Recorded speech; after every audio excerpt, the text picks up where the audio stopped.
Okay, sir. Okay. Anything else?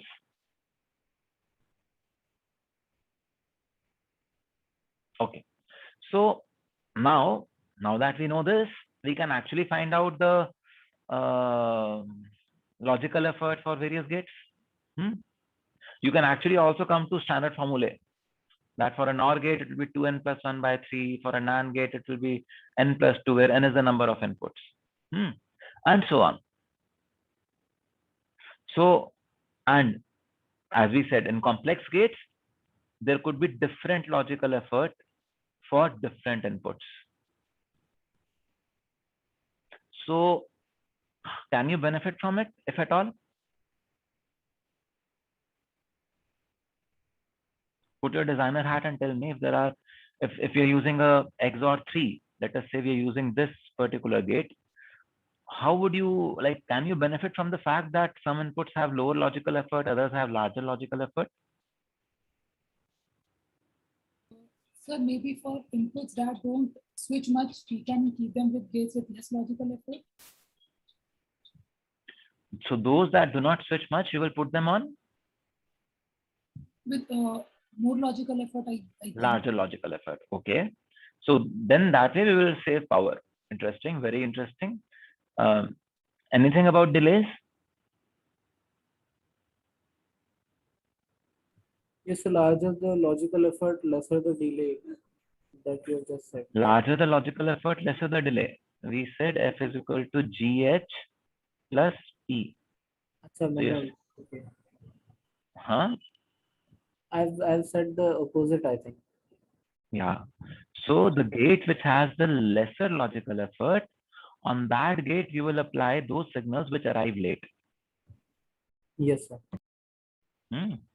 So that there is a differential logical effort is not necessarily a bad thing. You can also make some good use of it. See, something like when life throws lemons at you, you better make lemonade. So that's what you can also do over here. So you can now, given any gate, you will be able to estimate the logical effort there. All that you need to do is do the sizing correctly, and you will be able to do it. Now, what about parasitic delay? What would you tell about parasitic delay over here?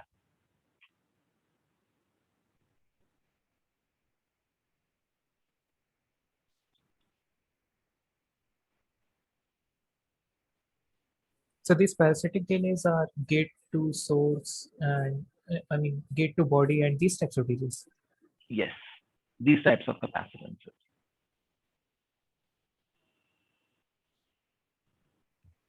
It depends on number of inputs. Yes, it is actually dependent on number of inputs. Why? Because we just saw that the overall sizing of my gates is also dependent on number of inputs. So the parasitics that I will possibly observe in my layout will also be dependent on number of inputs. So simply we say as many inputs, as many, as much of the inverter. Then for Tristate and Mux, the inputs go to 2 gates or more gates, and therefore we said, okay, it is 2n. Okay. So now that we know how to estimate the delay of an inverter, can you estimate the frequency of an n-stage ring oscillator?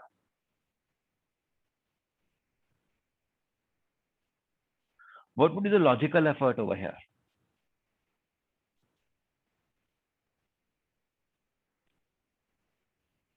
Huh?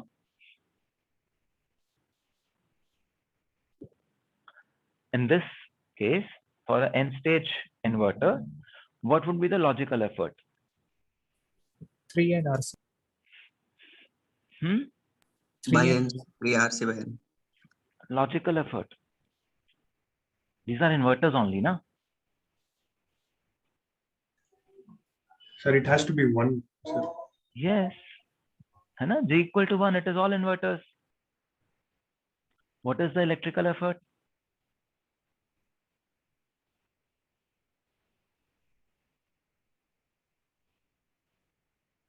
Hello, sir. Sir, n minus 1. Electrical effort is the fan out. How many inverters is any inverter connected to? Sir, in the output, your first inverter, the output of the first inverter has 9 capacitances in parallel. So we can say N. And So it is C out over Cn. yes, Hmm? So C out of the first inverter, is that equal to Cn? no, No? so it's because of the other. You're also looking at the input capacitances of the other inverters, right? That is coming in the output. Yeah. See, parasitics, due to self-loading, something we are adding later. Okay. The load that this inverter is seeing, is that equal to the load that this inverter is showing to its driver? Yes. So electrical effort is also 1. Parasitic delay is inverter, so 1. Sir? So what is the stage delay? Stage delay is 2. Are you able to see this? Questions? क्योंकि यहाँ पे नहीं clear होगा तो आगे की बात नहीं समझ में आएगी. So Yes. here the electrical effort is 1. So, but like the C out here is basically the CD diffusion 1, and it will that scene will be the gate 1. No. So C diffusion we are already putting in the parasitic delay. Okay. When we talk of electrical effort, we only talk of the gate load of the next stage over here. Okay, and the C in, so what then is the C in basically? I mean, C in Cn is the gate. Cn is the gate capacitance of this stage. of the Within gate. subsequent stage, of the subsequent stage. So Cn. So for any inverter, Cn is the capacitance that it shows to the previous stage. So for this inverter, there is a capacitance over here. This will be called as its Cin, and the capacitance over here will be called as Cout. Okay. Is it going to be the same? So, okay, so I mean the C out of one gate is the C in of another gate. You're Yes. Okay. So Okay. it is going to be the same, no? So for the first inverter, the gate capacitance of the second inverter will be the C out. Yes. Okay. And the scene will be its own gate input. Okay. So. Okay. Is up till stage delay part clear to all of you? So, can you please explain the parasitic delay here? The parasitic delay, all these are one input gates. Yes, sir. So we say okay, 1. So So can then you, what's the difference? We already saw, na? See, we already saw for an inverter. We already saw that for an inverter, if we talk of it in terms of RCs, so there was 2C up there and 1C down here. We already saw that. Right? Yeah, okay, sir. So that is equal to 1D. So, and in the case of electrical delay, can't we just say the fan out of every inverter is 1? Yes, So that the is what I'm saying. electrical- Fan out is C out by C in, na? Yes, sir. Okay. Thank you. That is what we are saying.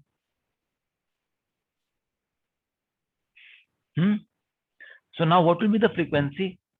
So I still don't get logical effort part. Logical effort of an inverter is 1. So but we are cascading so many inverters, so we will get multiplied So for what? the entire system. For any inverter, for any stage, how much effort does the previous stage need to apply in comparison to an inverter to get the same output as an inverter would give? That is the definition.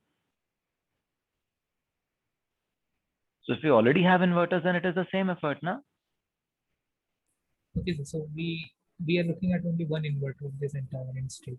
This is the first we are arriving at the calculation for one stage delay. Once we have the calculation for one stage delay, then we can find the calculation for n stages. So you simply multiply it by n. Okay. Sir. And so the stage delay, what is this? Stage delay, sir. Yeah. So what is that? This is GH plus P. That was the formula, na? Okay, yes, sir. So now, what is the frequency now?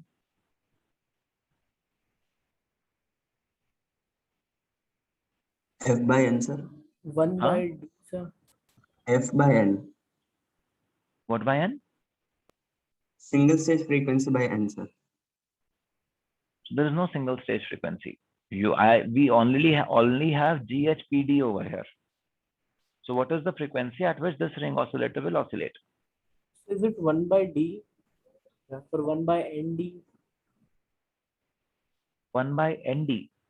No, Are you 1 asking by, or telling?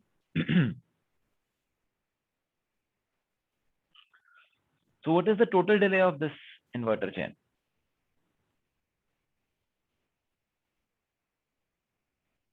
So we were saying 1 by 2 ND. 2 ND. Sir, it has to be 1 by 2N, sir. Ranjit is saying 1 by 2N. Why, Ranjit? Sir, for one stage, the delay is 2. It has to be 1 by 2 and N stacked inverters. Okay.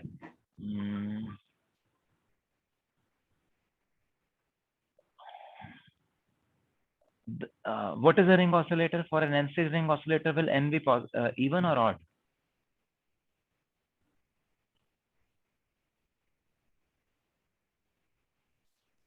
Even, sir. If you have an even number of stages, will it ever oscillate? It has to be odd, sir. It has to be odd. So let us say I gave a rising input over here. So after these N stages, what will I get as my input? After this N delays, the input would finally fall. yes, sir. Then after those stages again, the input would again go up. So what is the clock period then? 2 and D. 4N, sir. 4N. 4N. How is it? So it has to be 1 by 4N. So 2 and D. That I have to go through these N stages twice, and each stage consumes a delay of D. So since D is equal to 4, we say 4N.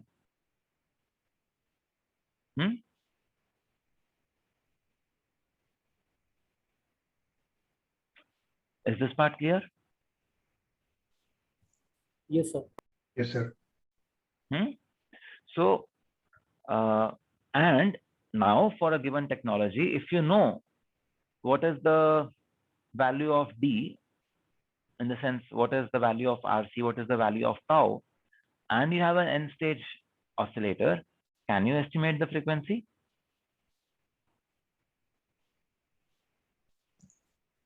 Yes, sir. So let us say I have to make a oscillator of, let us say, 200 megahertz for a 0.6 micron technology. You can easily estimate how many stages you would need in the ring oscillator now. You can do that. If I know that for 0.6 micron technology, the delay is 60 picoseconds. Let us say tau is equal to 60 picoseconds. We can do it now. Yes, sir. So we've not done even a single simulation. We just used the information of tau from the technology, and I'm able to design this entire chain, an entire oscillator. Are you able to see the beauty of this method? Not a single simulation. But I can estimate, okay, for this one, I will need around 31 stages, probably 29 or 33, but I'm right there somewhere. So why Yes. I'm having a factor of 2 in denominator? Just missing out on that. So because there are odd stages in this chain, Yes, sir. Yeah. so when the input is rising, the next time the input will come, it will be falling. So once an input traverses through all of this and it comes back, it will be falling. Odd and Yeah. stages.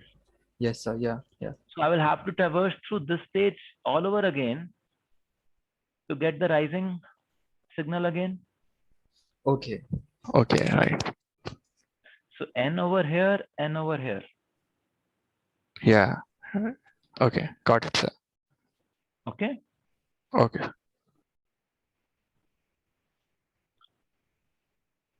So what about this now? Can we estimate the delay now? If I say that every inverter is driving 4 equivalently sized inverters, what is my delay? So H will be 4 here. Okay, ऊपर से शुरू करते हैं. What is the logical effort? So 4. Logical effort. So 1. 1. Inverter है. Yeah. Electrical effort is 4. H you said 4. Okay. Parasitic delay? So 1. No, Inverter है 1. So 1, stage yes, sir. delay is GH plus 5. 5. Okay. So if I know the technology, the tau for a given technology, I can immediately estimate the delay there. Are you able to see this? Yes, sir. Now, So just to clarify one thing. So this parasitic delay, when I'm looking at the electrical effort, that is basically modeling all the outputs that my basically the which is the my stage which is driving. And when I'm looking at the parasitic delay, I'm looking at the stage itself, like which is going to be the driver basically. yes. Right. Okay. Yes. Okay.